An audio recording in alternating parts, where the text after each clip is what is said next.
Galing, no?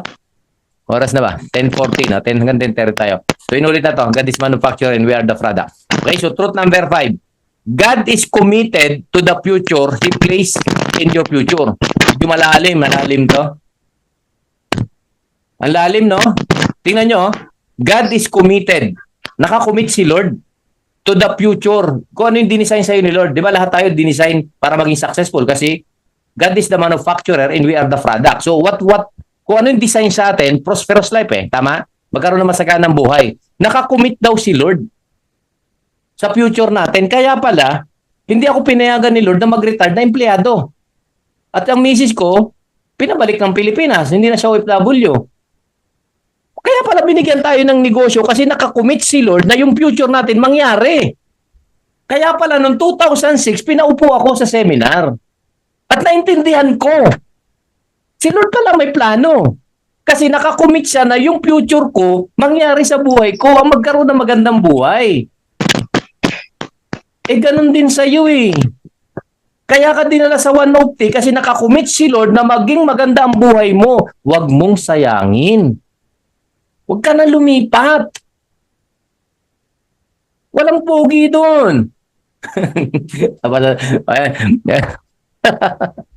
Ay, nako. Ang ganda nito, oh. Tingnan nyo. Oh. God is committed to the future He placed in your future. Kaya pala, no? Kaya pala, everything is provided by God, no? Lahat ng bagay pinuprovide niya sa atin kasi gusto niya na mangyari sa atin yung plano niya. Eh, minsan ang problema tao eh, no? Negative eh. Kaya nga sabi, ang ganda ng plano, but the fulfillment is decided by individual. Nung bawat, di ba? Maganda tayo, nag-decide na tayo eh, na ma-fulfill yung plano ni Lord para sa atin. So, type nga kung kayo ay type nga ulit yung word na yes. Kasi positive yung yes eh. Na talagang naniniwala ka na ibinigay na ni Lord yung nasa sa atin na. Yes, grabe, yes, yan. Si Ma'am yeah. Hindi ko mabanggit yung pangalan ni Ma'am Sang Genie. Ayan. Pero kilala ko siya personal. Okay? Sang Genie. Tatanungin ko ako anong pronunciation niya. Si Ma'am Sang Genie. Okay, sige. Puro yes. Okay. Oh, tingnan nyo kanina, anong sabi? Committed si Lord. Para maging successful tayo. Kasi nakakommit siya. Gagawin niya ang lahat para maging successful tayo. Kaya pala ang dami. Halimbawa, ganito. Ang daming opportunity na ibinibigay sa tao. Kasi nga, hindi papayag si Lord na hindi mangyari. So si Lord, bigay ng opportunity. Kaya pala ang utak ng tao, ang bilis mag-adapt ng skilled eh. Kasi ikaw, halimbawa, hindi ka marunong ng technician, mag-aral ka lang ng 6 months sa Tesla, magaling ka na mag-technician eh, tama? Kasi yung gift ni Lord sa atin yun eh. Para yung commitment niya na maging successful, na maging maganda yung future natin, siya pala yung kumikilos doon. Ito maganda. Kanina committed, tapos ito pa yung sabi niya, your success is important to God. Importante raw kay Lord yung success mo. Nakakommit na siya, importante pa sa kanya. Grabe, no? Grabe po. Grabe. Tingnan nyo, nakakommit si Lord para mangyari yung future na plano niya. Tapos, importante pa kay Lord ang success natin kasi yun yung plano niya. Eh bakit pinahahalagahan ni Lord yung plano niya sa atin? Bakit tayo mismo hindi natin pinapahalagan? Ang ganda pala ng plano ni Lord sa atin. Ma-reject lang, ma-Indian lang, sama na loob. Wala na yung presence of God kasi galit na dun sa nag-Indian. Eh, itong kumari ko na to, nagsusulian ng kandila. Huwag mo na ako tatawagin kumari, di ba? Ibig sabihin, dapat ma-appreciate natin. Okay, importante kay Lord ang success mo, nakakommit pa siya na maging successful ka. At hindi kanya titigilan hanggang buhay ka. O kaya ngayon, may 70 years old tayo, may 75 years old tayo na mga leader. Hindi ka titigilan ni Lord hanggang hindi mo makuha yung plano niya. At ang maganda, tingnan mo, si Ma'am Laila Rihano, 60 years old, di ba? Naging milyonaryo. Eh, hindi siya tinigilan ni Lord kasi yun ang design niya eh. Ang maganda lang kay Ma'am Laila. Okay? Right environment. Okay? Nasa tamang environment kasi nasa OneOpti. May question ako dito. Sa sa 64 na tayo, no? 64. May isang nag-out. Sa 64 na nandito. Ito yung question ko. I-type mo, baka pwede mong i-type. Bakit importante kay Lord na maging successful tayo? Bakit ikinukomit niya yung sarili niya? Nakakomit na siya, importante pa sa kanya na yung plano niya sa atin mangyari na maging successful ang tao. Bakit importante sa kanya? Bakit nakakomit siya? Bakit gustong-gusto niya na maging successful ang tao? Tayo. Ano ang dahilan? Pwede niyong i-type kahit isang word lang ano yung dahilan kaya ni Lord. Bakit importante sa kanya? Kaya nag-commit siya na maging successful ang tao. Sige po. Meron kayang makakasagot. Lahat ng sagot tama. Walang sagot na tama. Tama. Ma'am Jane, para mapangar lang siya. Yan ang promise ni Lord sa atin. Okay? Kasi anak niya tayo. Because of love. Di ba? Tama lahat eh. Mahal niya tayo. Siyempre, magulang natin yan eh. Mahal talaga tayo niya. Tayo lang din nagmamahal sa kanya. Isipin nyo, minsan wala si Lord sa atin. Pag gagalit tayo ng basta-basta, di ba? Kunting bagay lang, nagagalit, nagtatanim ng galit. O para yumaman tayo, sabi ni Ma'am Rhea, tama naman, Ma'am Rhea, kaya nga may 150. Because of His unconditional love. Tama po yan, kahit mali, buwa tayo ng mga mata, pa rin niya tayo. We are chosen one. Ayan, para maniwala ang tao na nandyan siya, buhay na buhay. Tama naman, no? Glorify His name, sabi ni Ma'am Josie. Kasi mahal tayo ni Lord. Mahal tayo ni Lord. So ang ganda ng no? Ang ganda ng alam natin, no? Alam natin yung purpose ni Lord, no? Kaya pala si Lord nakakommit sa atin. Kaya pala binigyan tayo ng 150. Kaya binigyan tayo ng chairman na ganun kabait. Kaya binigyan tayo ng produkto, yung 15-in-1 natin, yung barley natin, yung coffee natin. Sipin mo 'yun. Di ba, no? Marahil gumalaw si Lord doon sa produkto natin. Talagang grabe po. Kasi ang gusto ni Lord maging successful tayo. So ginagamit niya 'yun eh. Gino-consider niya na yung mga ito mga bagay na nakapaligid sa atin mangyari. Okay, so lahat ng sagot tama. Pero siyempre, ibigay natin yung pinakatama. May pinakatama kasi. So, according to the Bible, salita pa rin ng Diyos ang ito yung sagot. Ito yung sagot. Para at least isa lang yung sagot natin. Okay, kunin natin yung sagot sa Salmo, no? Salmo. 23 from 1 to 3. Si Pastor Pogi ang Okay, sabi rito, no? The Lord is my shepherd. Si Saint Paul to, alam ko eh.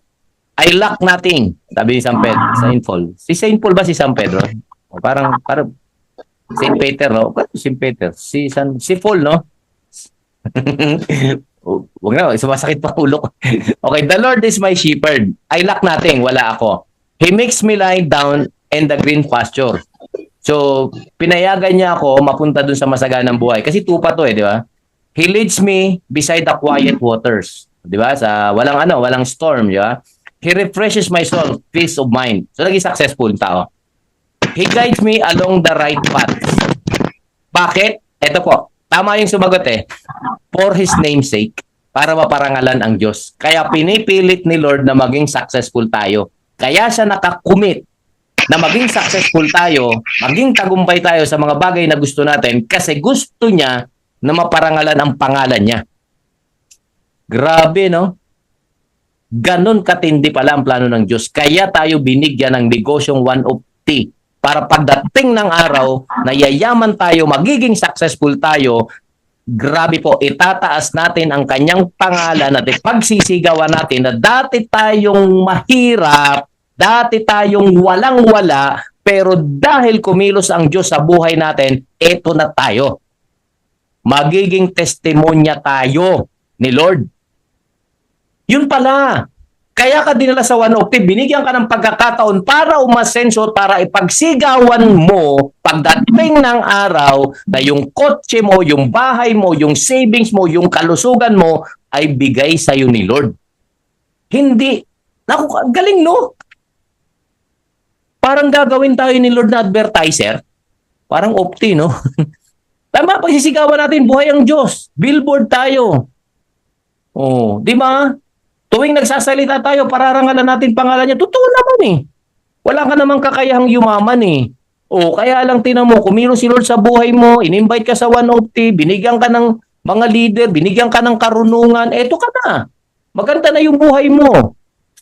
Oh, kung hindi ka pinili, saan ka ngayon? Empleyado ka pa rin, nag-abroad ka pa rin, mahirap ka pa rin. Oh, ngayon andyan ka na, pinili ka na nga eh. So, alam nga namang piliin ka na hindi rin ibigay nila yung... Kaya alam niyo, nalulungkot ako sa mga leader na hindi tumutuloy. Pinili ka na. Problema na ni Lord kung sinong leader ang ibibigay sa'yo.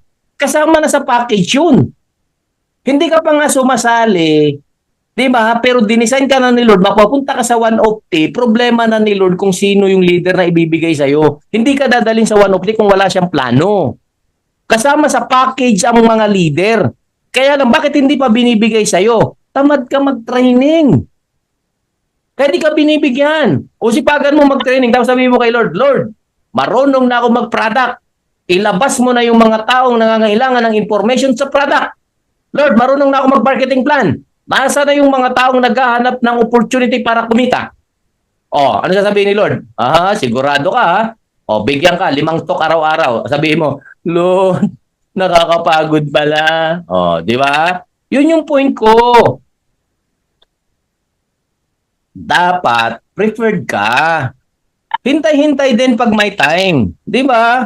Improve muna. Bago mag-request kay Lord. Siyempre, nagpe-pray kay Lord yung mga taong ibibigay sa'yo. Alam ka namang ibigay sa'yo. Wala ka pang alam. Ano mangyayari dun sa tao? Hindi naging answered prayer yon. O, kanino ibibigay yon? O, dito sa umaten ng training. O, di ba? O, doon ibibigay yung mga tao. Kasi yun ang mga... O, kaya ikaw, sipagan mong umaten ng training. Improve mo yung sarili mo. Para yung mga nagpe-pray doon sa mga kapitbahay mo, doon sa same subdivision na meron ka doon sa mga klase mo, ibigay sa'yo, ibibigay pa sa ibang leader yan. Ibigay yan kay Ma'am Pilipa, ibigay yan kay Ma'am Jane. O, ibigay yan kay Sir Dan. Nagtitraining sila eh.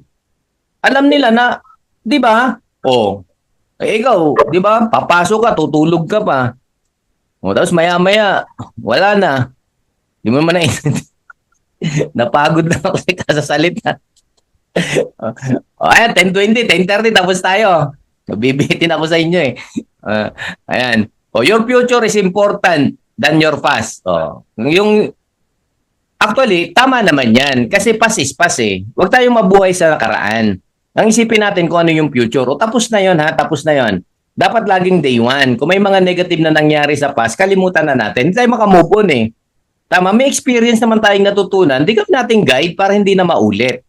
Importante kasi yun eh. Ang experience na guide post. Bakit ka pa maliligaw kung alam mo na yung mali ang daan? Ba't mo pagagawin ng isang bagay? Nag-result na nga ng hindi maganda eh. So lahat ng bagay, kasama sa plano. Di ba? Ibig sabihin, no pain, no gain nga sa gym eh. Ibig sabihin, kung walang hirap, wala talagang ginawa. Ganun lang po yung point doon, ha? Hindi mo mababalyo ang isang bagay kung hindi mo na-appreciate, kung hindi mo na-expect, na-experience.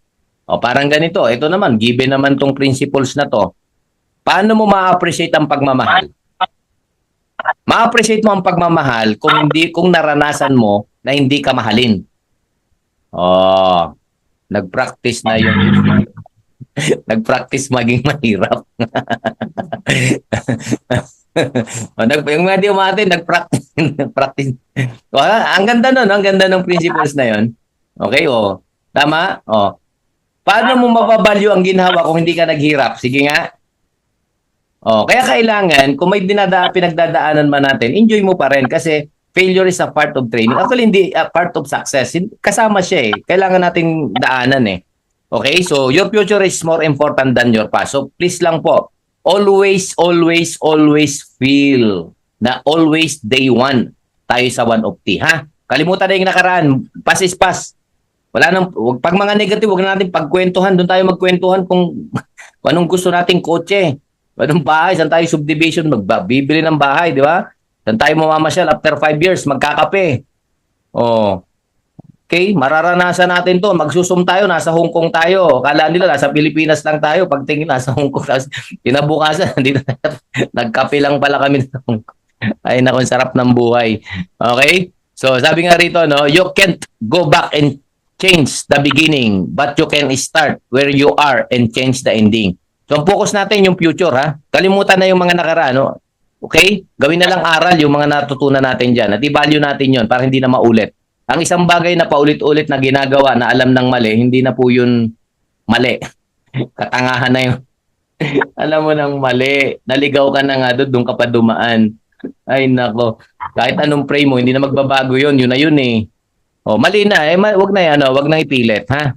Oh, pag mali, mali. Okay? Oh, last 1 minute tayo. Tapusin natin dito. Para at least makapagsalita naman yung ibang ano natin.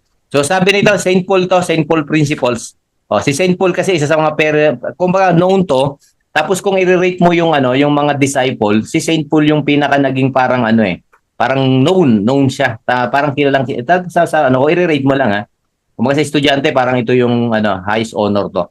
Okay? Ito yung principles niya kung bakit nagawa niya yung part niya being a disciple, no?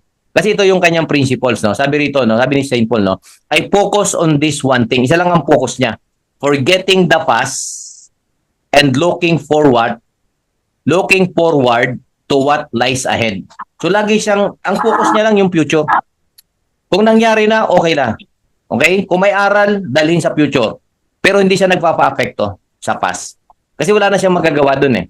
Hindi pa na-invento yung time machine eh. Kung na-invento yung time machine, hindi pwede na. Pupunta tayo sa past. Di ba? Oh, walang ganun eh. Yung future importante ha. So I focus on this one thing, forgetting the past and looking forward to what lies ahead. Okay? So marahil dito ko tapusin kasi 10:30. Okay? So paki-type naman kung may natutunan kayo, kung nag-enjoy kayo sa